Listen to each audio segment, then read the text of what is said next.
What is good, you guys? Welcome back to the Hero Report. Welcome back to a brand new video. In today's video, we're going to be recapping the Summer League game from last night, as well as talking about some more Heat news and the roster construction of this team and what the last spot or the last two spots on this roster could potentially be, because we are not completely filled up with our roster spots. So before we get into it though, make sure y'all leave a like, subscribe, comment down below. Also hit up my Twitter. I've been talking about the Heat nonstop last night. You know, we had a pretty fun chat with some of the fans of the channel, and it was cool to interact with you guys. So if you guys have Twitter, please hit that up. It's gonna be the pinned comment and in the description, so do not miss that out. And yeah, that should be it though. Let's get right into it. We're gonna be talking about the Summer League game because last night the Heat did play the Nuggets Summer League, and I know the Nuggets are missing about 8 or 9 players because of COVID or whatever. And yeah, that had to affect them because a lot of their guys were, you know, fresh off of just, you know, one training session and they just had to play. But I think that the Heat did play really, really well. I think we defended amazingly, and I think that the guys that we have on our team, I wouldn't be surprised if we win the Summer League because we've been showing out, and this is also without our best player, Omer Yurtseven. So I'm super happy with what I saw from a lot of these guys. You know, RJ Nembhard led us in scoring with 18 points, 6 rebounds, and this was his really good game. He didn't really have that game yet, and I'm happy he did because he's a player with immense talent. KZ had 13 and 11. We're gonna get to KZ. He caused a lot of, you know, controversy in the fan base last night. Max Strus, 13 points. Javonte Smart with 11 points, and then Marcus Garrett with 10 points and 3 steals. I'm super impressed by Garrett, man. I'd be really shocked if he does not make a roster spot, whether it's a two-way or a regular. I don't think it'll be a regular spot, but even like a two-way spot, if he's not one of the two-ways, I'm gonna be absolutely, you know, shocked, because I think that he is almost a lock to make the roster, just because of the way he's been playing, especially on the defensive end. And this is a team that loves defense, and what Marcus Smart has shown me is what I've seen of him, and why I thought he should have been drafted. Because when I was making that list of players that I think the Heat should snag if they're undrafted, I was really hesitating on putting Marcus Garrett on the list because I thought he would be drafted late second round. And the fact that he wasn't, I was like, okay, we got to snag this guy. And I'm so happy that he's been showing the Heat what he's shown me, and probably a lot of people who've watched him at Kansas all season, is that defensively he's amazing. And last night I was so impressed because he really improved his offensive game as well. You know, I don't think he had attempted a 3 until last night, and then he hit 2 threes. He hit a mid-range pull-up. He hit a couple of layups. So I think that Marcus Garrett really has a nice future. I'm super excited by what we have there, and I think that we should really he should be one of the roster spots, the two-way spots. He should be one of the two-way spots. I'm not gonna lie. The other two-way spot, it's a toss-up. You know, there's a lot of people who've been doing well. RJ Nembhard is, like I said, was our leading scorer last night. He looks pretty good. Javonte Smart is a guy that I would probably pick because I love his defense. I love the fact that he's, you know, well-rounded. He can shoot the 3, can drive, can play make, he can play defense. Dike Giroux is a guy that a lot of people love because of his, you know, athleticism. He had that nice pull-up over Bol Bol. He's a very, you know, explosive player. And then Micah Potter is a big guy. If you want another big, you can select him. DJ Stewart is a scorer. So I think that the second two-way spot is a toss-up, but I think the first two-way spot is almost a shoo-in for Marcus Garrett to be in there, because I think that Marcus Garrett has just impressed a lot of Heat fans, and I'm pretty sure he's impressed the Heat coaching staff, the scouting department, the development department, front office, everything. So I think expect Marcus Garrett to be one of the two-way spots. I'll be absolutely, you know, shocked if he's not one of the two-way spots, because he's been showing out. He's been doing really well in Summer League. I'm super happy with what he's been doing. Obviously, like I said, no Yurtseven, but I did see him on the bench. I also saw Duncan Robinson and Bam. Shout out to Debo, and shout out to Bam for coming all the way from Tokyo. I saw him flexing that gold medal. I even said, I was like, they're showing Bam more camera time than they are like the whole Nuggets squad. Like I'm pretty sure I saw Bam on NBA TV more than I saw the entire Nuggets squad, which is pretty funny. So but yeah, shout out to Bam supporting the guys, man. Came all the way from Tokyo. I don't know how he's not jet lagged, but you know, we're gonna have a big season from Bam. He even talked about Kyle Lowry. He said something really interesting. He was like, I think the reporter asked him, what is it going to take for you guys to be successful in this very deep Eastern Conference? And he said, it's going to take what we have plus more. So he said plus more. Does that mean something's in the works? I wouldn't say that, but it's interesting that he said it. So we'll see what happens with that. But I'm super happy that Bam is back. He's back in Heat mode. He's gonna have a big season. I'm predicting a big season for Bam, especially with the point guard that is a very good playmaker. I'm just super excited to see what the future holds for Bam. And then Duncan Robinson, professional as usual, just came in and is supporting the guys. He's going to be a great shooter for us, and I'm super happy with what we had there. Tyler was supposed to come. I don't know. I didn't see Tyler. If someone saw Tyler, then let me know down in the comment section. But from what I was seeing, he was not on the bench. So maybe he was in the crowd. I have no clue, but I don't think he was there. He might come for the next Summer League game, though. So we'll see about that. But yeah, that's about the Summer League. I think we played pretty well. Obviously, your 7 is going to be playing in the next Summer League game if that blister on his foot heals up, which I think it might. It's not like a big injury or anything. So be excited for that game, because that's when you're probably going to see a fully healthy Summer League roster. Gabe Vincent will probably also play that game as well. I saw him on the bench too. He was on the bench. So yeah, I'm super excited about the Summer League, man. I think we actually have a legit shot of winning it. We don't have like any highly touted guys, but our team is just very well-rounded, gritty. I just love our Summer League squad, and I think the scouting department again deserves a round of applause for identifying this amount of talent on this Summer League team. But one player I wanted to talk about was KZ Okpala, because a lot of people were talking about KZ. I even said I was even tweeting. I was like, this is gonna be a big season for KZ, because he's been in the league for 2 years, his third year now, and he hasn't really shown anything so far. So this might be a breakout season for KZ. And then he proceeded to miss 2 threes and 2 layups, and I was like, never mind. But in all seriousness though, I think that KZ has potential. I don't think the Heat would have traded 3 second-round picks to trade up for him in the second round, because he was actually a very nice player coming out of Stanford. I don't want you guys to discredit who KZ was. KZ was supposed to go in the first round, and the fact that he went in the second round, I thought was pretty much like a robbery. The fact that we got him in the second round, but we also traded 3 picks to move up for him. So the Heat were also thinking our team is about to snag him if we don't get our guy. And they got their guy KZ. I've never seen a player whose defense and offense are so far apart. KZ's defense is elite, but his offense is just not up to it at all. I don't know. A lot of fans have given up on him already. I just think he needs to improve his shooting, man. I just think if he improves his shooting, he could just be a 3-and-D player. I think he's being asked to be a ball handler, a guy who's a pick and roll player. I just think his role has to be simplified on offense, because I think he has the traits to be a ball handler, to be a guy who can put the ball on the floor and make plays. But I think he's being asked to do too much at once.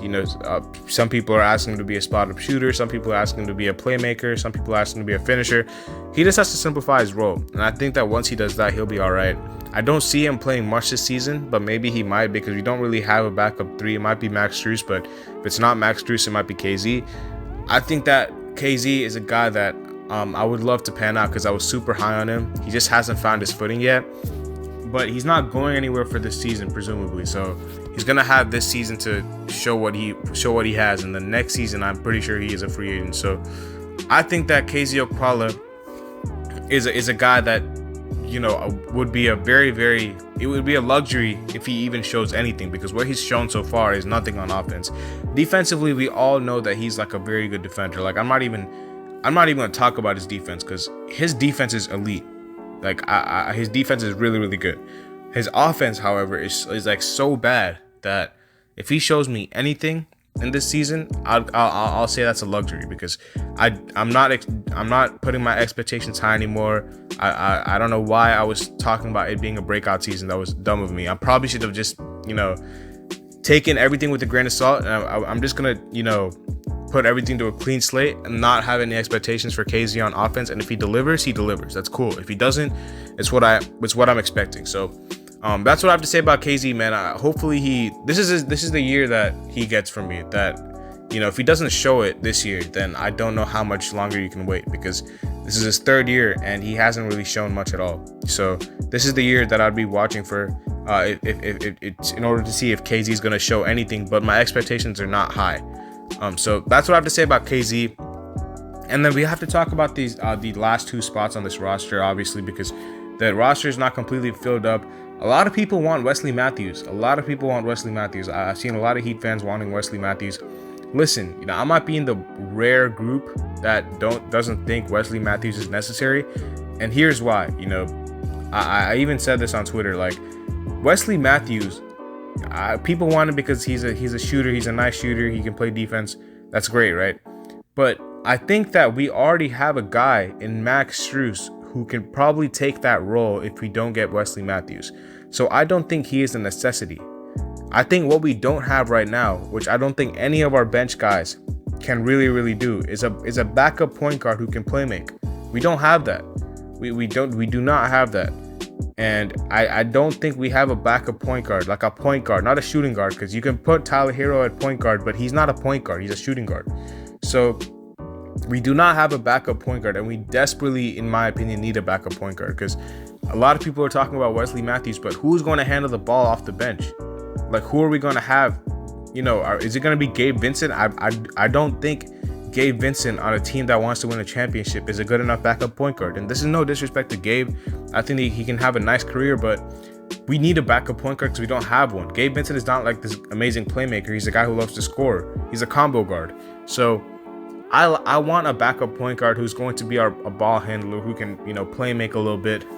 And whether that's one of the two-way players or one of the summer league players, we'll see. But on the market, there are a couple of point guards left. Like, I know Tyler Johnson is there, I know Dennis Schroeder, but there are a couple of point guards that we can try to snag. And I don't think there's been enough noise about filling out this backup point guard position. So I think the backup point guard position has to be addressed because we don't have one right now. And I think that Wesley Matthews is good, but you can easily find a shooter to replace.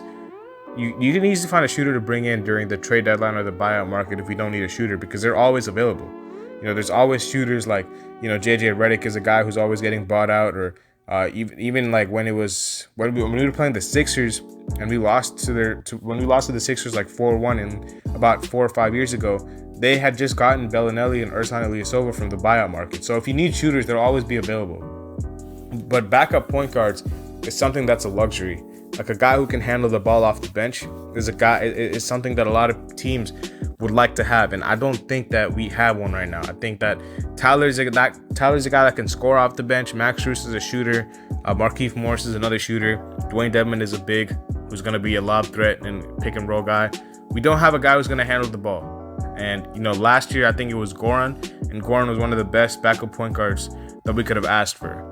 And we have not found a replacement for him. Obviously, Lowry's a starter, but who's going to be the guy off the bench if Lowry's going to get a breather? Are the Heat, in my opinion, are they going to be rotating Jimmy and Lowry's minutes, where Jimmy is the point guard when Lowry sits, and then when Jimmy comes back in, Lowry's the point guard, or when Jimmy comes back out, Lowry's the point guard? Like, are they going to do that, or are they going to actually try to get a backup point guard? Because we need a backup point guard really badly, in my opinion. So hopefully they figured that part out, but I don't see it. I think the last spot will be UD. Like I said, if we only have room for one spot to fill out the roster, because we're going to go over the luxury tax if we get two players. So I think the last spot will be UD, which I'm not convinced by. A lot of people are talking about how deep this team is. I don't see it. The only guys off the bench who have really played competent NBA minutes are Tyler Hero, Markieff Morris, and Dwayne Dedmon. Max Strus was a two-way player last year. Gabe Vincent was a two-way player last year. Unless we're expecting them to do what Duncan Robinson did and Kendrick Nunn did, which I wouldn't, because not everyone can be those guys. Like, we can't set those expectations at all two-way players, because if you do, you're going to be massively disappointed. Not every two-way player you have is going to turn into Kendrick Nunn or Duncan Robinson in a span of 1 or 2 years. It's not going to happen like that. They were not highly touted players for a reason. Some of them just do not pan out. So we can't expect, if people are expecting Gabe Vincent to come in and just be an amazing backup point guard, I'm sorry, you guys are setting your expectations way too high. Like, just be realistic about it. Max Strus, I get it. He's been showing out in summer league. If you think Max Strus can be a nice, competent 3, which I think he can, I think he could be a guy who can be a 3 and D player, then, you know, I understand. But Gabe Vincent, what has he shown? You know, like I'm struggling to understand why people are very confident that Gabe Vincent will come in and be, you know, a great backup point guard for us, because I don't see it. You know, I like I said, no disrespect to Gabe, but he has not shown me anything apart from, you know, a couple games here and there, a couple flashes, and then also that one game in the Olympics where he was really the shooting guard. He was not the backup point guard. He was not the point guard for them. Maybe by position, but with his role, he was a guy who was just shooting threes and knocking them down. So I don't think we have addressed the backup point guard position, man. I just don't think we have. You know, maybe we will though. Maybe we can get a guy to buy out, or maybe we're banking on Oladipo. Maybe we're banking on Victor Oladipo, because if it's Victor Oladipo, then we're going to have to wait a while. But Oladipo, like I said, if Oladipo does anything to impress, it's going to be a luxury, like with KZ, because I'm not expecting Oladipo to come back from his injury and be the Victor Oladipo that was an all-star in Indiana. You know, we can't expect that. Like I said, set your expectations realistically. If you think Oladipo is going to come back from his injury and be, you know, some star player, it's not going to happen like that. At worst, I think he's a very solid defender, but it's going to take some time for him to get used to the speed of the game again. You know, he wouldn't have played in a year, because that's when he probably got injured, almost a year, probably like 10 months. So even if Oladipo comes back at 80%, I'm not expecting Oladipo to come in and be some, you know, amazing backup. Maybe he can be though. Maybe I'm sleeping on his skills, but you can't expect a guy coming off an injury, multiple injuries, to just come in right away and just be a star backup. But that's the only thing that's holding me back on putting this roster above some other people's, like the Bucks or the Nets or someone like that. Like, I think the Nets and the Bucks are still above us, because I think that the Nets, number one, have like 3 superstars, and the Bucks, I think, are a lot deeper than we are, because they have positions to fill in when guys like Giannis come out, Chris Middleton come out. They have guys that can step in and take that role. Like Bobby Portis is a really good player. Donte DiVincenzo is coming back. They still haven't found that PJ Tucker replacement, but I like what they did in the offseason. They brought in George Hill. I just think that, like, we still need a backup point guard. And without that, I just don't see us, you know, being in the mix of a top 2 seed in the East. I think that once we get that backup point guard, and once we address the bench, which I think we have to, then I'll be fine. I'll be happy. But I don't know if the Heat are going to be signing anyone else, because I think they'll probably give the last spot to UD, because I think UD is the last guy. And if it's UD, that's cool. You know, I'm not too mad about it, but I would have still liked the backup point guard on this team. So we'll see what happens. Maybe they're banking on Victor, but we'll see what happens. I think that's gonna be where we end the video. I talked about the summer league, talked about Marcus Garrett, talked about the backup point guard need, talked about KZ Okpala. So I think that's where we're gonna end the video. Hopefully you guys enjoyed it. Make sure to leave a like, subscribe, and comment down below. And also, please hit up my Twitter, like I said, in the description and the pinned comment. I'll see you guys later. As always, man, have a nice day. Peace.